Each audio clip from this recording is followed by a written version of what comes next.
संसद का मार्च था और जिस तरीके से बैरिकेडिंग कर दी गई है, तो ये एक बात तो क्लियर है कि यहाँ से बाहर नहीं जाने दिया जाएगा। आरएसएस के नहीं होते तो सिक्का किस तरीके से लॉन्च कर रहे हैं 100 साल के होते ही, और भारत माता के हाथ में आरएसएस का झंडा पकड़ा दिया इन्होंने सिक्के के अंदर। सुभाष चंद्र बोस जी ने क्या कहा था, आरएसएस इस देश के लिए खतरा है। ये सावरकर ने 9 बार माफी मांगी। आपको समझना पड़ेगा, गॉडसे ने महात्मा गांधी जी को गोली मारी। जो राकेश किशोर गधा है, गधा एक नंबर का। ये शक्ति मुझे परेशान कर रही थी कि कुछ करिए कुछ करिए। गू खा लो कि यही नरेंद्र मोदी जी होंगे, इस राकेश किशोर को एक बड़े पद पे बिठा दिया जाएगा। देश भर में लगातार बढ़ती दलित एट्रोसिटी के खिलाफ आज जो है दिल्ली में बहुजन समाज इकट्ठा हुआ है, और जिस तरीके से हरियाणा में आईपीएस हो या सीजेआई साहब हो, लगातार जिस तरीके से हमले हो रहे हैं उसके खिलाफ हुंकार रैली भरी जा रही है और कर दी गई है। देखिए, आप देख सकते हैं संसद का मार्च था और जिस तरीके से बैरिकेडिंग कर दी गई है, तो ये एक बात तो क्लियर है कि यहाँ से बाहर नहीं जाने दिया जाएगा और लोगों को जो है रोक दिया गया है पुलिस की तरफ से लगातार। क्या है सर? देखिए, ये सोची समझी साजिश है। जैसे ही इनके 100 साल पूरे हुए आरएसएस के, क्योंकि सरकार आरएसएस के चल रही, बीजेपी की नहीं चल रही, समझिए, मोदी जी की सरकार। अरे आरएसएस का आदमी है वो। सुनो, अब आप अगर आरएसएस के नहीं होते तो सिक्का किस तरीके से लॉन्च कर रहे हैं 100 साल के होते ही, और भारत माता के हाथ में आरएसएस का झंडा पकड़ा दिया इन्होंने सिक्के के अंदर। ये दुख की बात नहीं है। तो वो तो जो त्याग दिया है किसने त्याग दिया? संस्थान एनजीओ ने, उसके लिए किया। मैं कहना चाहता हूँ, किसने त्याग दिया है? कौन सी एनजीओ है? कौन सी ये संस्था है कि ये संस्था रजिस्टर्ड है? बताइए आप। और ये वही संस्था है जो कि सरदार पटेल जी ने संस्था के ऊपर बैन लगाया था। पता है आपको क्यों लगाया था? सुभाष चंद्र बोस जी ने क्या कहा? जी ने तारीफ भी तो सुनिए, सुभाष चंद्र बोस जी ने क्या कहा था, आरएसएस इस देश के लिए खतरा है। आपको में ये समझना पड़ेगा, ये सावरकर ने 9 बार माफी मांगी। आपको समझना पड़ेगा, गॉडसे ने महात्मा गांधी जी को गोली मारी। मगर आज ये बीजेपी के लोग, आरएसएस के लोग कहीं ना कहीं इन लोगों को समर्थन कर रहे हैं। क्यों कर रहे हैं? आज क्या बेरोजगारी चरम सीमा पर वो दिखाई नहीं देती? आज महिला उत्पीड़न के मामले वो दिखाई नहीं देते? सीजीआई पे जो हमला हुआ है उसमें आरएसएस कहां से आ गई?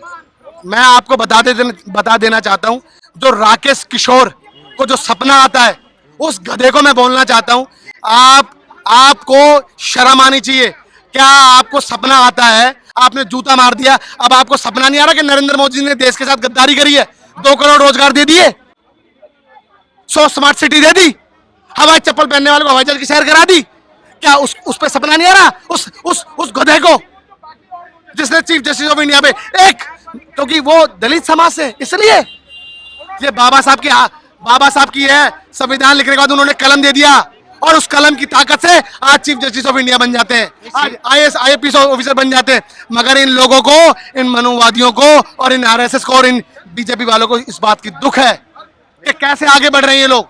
सीजीआई ने माफ कर दिया तो आप लोग नहीं कर सकते? क्यों? चीफ जस्टिस ऑफ इंडिया कौन है? कौन है आपको पता है? सबसे बड़ा पद है ये। और मैं इस बात की, दुख की बात कहना चाहता हूँ, हरियों के बदले जूता चलेगा तो फिर ये तो गड़बड़ होगी ना। गांधी जी ने भी ये गांधी जी ने कहा था कि आग के बदले आग, तो पूरा देश अंधा हो जाएगा।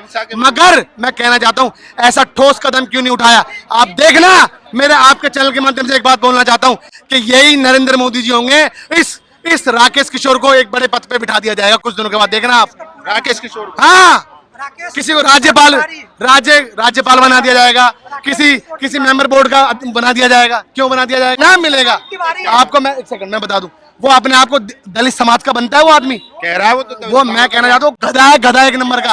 अपनी वो वकील है, इसने इतनी बड़ी डिग्री ले ली है, मगर अनपढ़ है। आरएसएस की सोच का अगर रहेगा तो ऐसी होगा। उसने देश के साथ गद्दारी करी है, आपको समझना पड़ेगा। ये हम संसद का घेराव करने जा रहे हैं, ये रोकेंगे?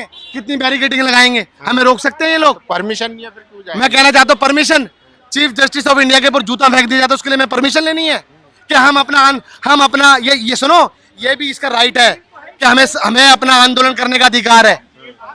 हम हरिओम वाल्मीकि के ऊपर इतना बड़ा प्रहार हो गया, उनको मार दिया गया, शहीद कर दिया गया। क्यों बताइए क्यों किया गया? मैं आपसे पूछना चाहता हूँ ना, अभी तक कोई कार्रवाई हुई? तो ये सारी चीजें, ये नहीं चलेगा। और मैं आपको बता दूं, जिस तरीके से सीजीआई पर हमला हुआ, वो शख्स लगातार कह रहा है कि अगर जरूरत पड़ी तो मैं दोबारा करूंगा और मुझे कोई अपराध कहना चाहता हूँ, राकेश किशोर को बोलना चाहता हूँ कि आप जरूरत पड़ी तो जनता आपके पर जूता फेंकेंगे आपके पर, और आपको भी जूते से मारेगी। क्या आपको इतना ही अधिकार मांगना है, इतना ही आपको अधिकार मांगना है तो आप दलितों का अधिकार क्यों नहीं मांग रहे? क्यों बेरोजगारी इतनी चरम सीमा पर, क्यों आप रोजगार की लड़ाई लड़ रहे? दिव्य शक्ति मुझे परेशान कर रही थी कि कुछ करिए कुछ करिए। गो खा लो। अगर ऐसी दिव्य शक्ति आपका अगर आपको परेशान कर रही है, कौन सी दिव्य शक्ति परेशान कर रही है? क्या युवा आज बेरोजगार है, वो उसकी शक्ति आपको नहीं कचौट रही? बताइए आप। मैं पूछना चाहता हूं, उस राकेश किशोर को पूछना चाहता हूं कि किस आदमी की आप आवाज उठा रहे हो? बताइए आप किस सनातन को बचाना है। देखिए सुनिए, आज के समय सनातन सुरक्षित है, मगर ये बीजेपी और आरएसएस सनातन का भी दुरुपयोग कर रही है। मैं आपको बता दूं, आप मुझे बताइए। मैं दुरुपयोग कर रहे हैं, सुनिए, मजबूत कर रहे हैं। देखिए ये क्या मैंने कलावा नहीं बांध रखा? ये मेरी श्रद्धा है, मैं पूजा पाठ भी करता हूं, मैं अम्बेडकर को भी मानता हूं। मगर आप क्या कैसे कर सकते हो? आपने अगर आपको मैं बता दूं, अगर आप भी आज वकील बने हो, कैसे बने हो? ये भी संविधान की ताकत है सब चीजों में। मगर दुख इस बात का है कि आज हरिओम हमारा भाई, उसको न्याय नहीं मिल रहा। वकील साहब कह रहे हैं, हाथरस कांड आपको सुना है? रात के अंधेरे में डीजल पेट्रोल पटक के मार दिया गया है। आपको पता है उन्नाव कांड का? ये बैरिकेडिंग कर दी गई है, तो आप लोग संसद कैसे जाएंगे? कितनी बैरिकेडिंग रुके? हम जाएंगे, संसद में घुसेंगे और देश के प्रधानमंत्री को बुला के लेकर आएंगे और लेकर आएंगे बाहर कि आइए बाहर देखिए जनता क्या अपनी किसको लेकर आए? देश के प्रधानमंत्री को। आप बताइए, मुर्मू जी का पता है आपको? मंदिर में गर्भगृह में नहीं घुसने दिया जाता।